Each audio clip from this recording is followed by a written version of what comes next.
gjithherë kur kanë koncerte ose paraqitje skenike të rëndësishme, paktën një SMS e dërgojnë ose të bojnë ftesë. Çka është një këshill që gjithmonë po besoj që i përcjell sot gjithë ata që janë nëpër botë, i kujtojnë ndoshta fjalët e lindës kur janë nëpër ato maje të suksesit? Shumë herë orën e mësimit nuk e kemi pas vetëm orën e mësimit, por kemi pas edhe dialog për jetën, se çka ka me i prit, se si duhet me u gjindë në përvendet ku nuk janë vetëm shqiptarë, por janë edhe nacionalitetet tjera.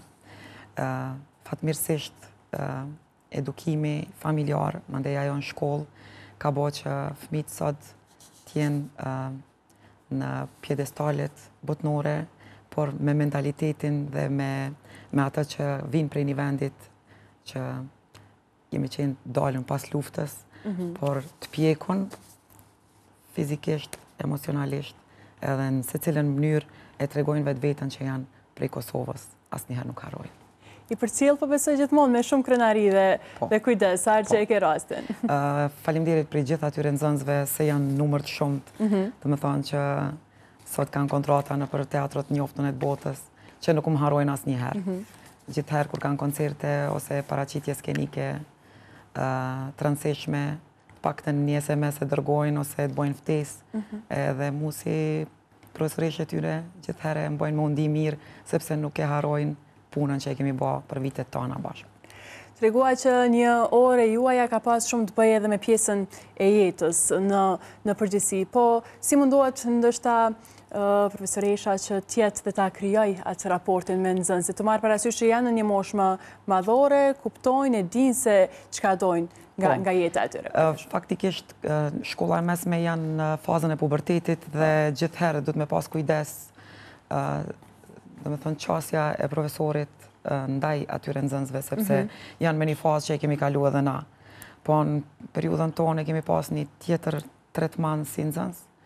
Unë gjithherë jam mundu, fatmirësisht nga prifati që gjithherë kam punë me një nxënës. Nuk i kam grupore, po i kemi individual.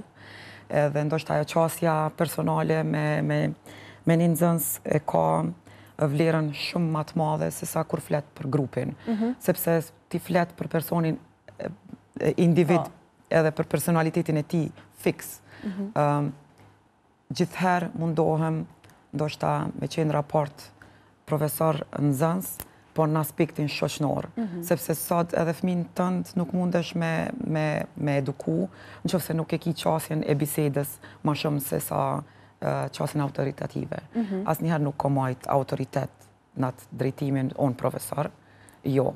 Mas pari kemi qenë shok, sepse jemi thash, gjithherë në personal, jemi në mësim individual, mandej e kemi pas më të lehtë qasjen mësimore, sepse në qoftë se një fëmijë nuk të dënë si profesor, unë mendoj që as landën nuk të dënë. E unë e kom pas fatin gjithherë, sepse këndimi është një diçka që po se dashte, nuk mundesh me interpretu. Na nisem edhe për jetës përditshme, në qoftë se e merr një këngë me këndu, nuk je me disponim të mirë, e unë e mundohem gjithherë me pas atë qasjen e mirë me nxënësit e mi.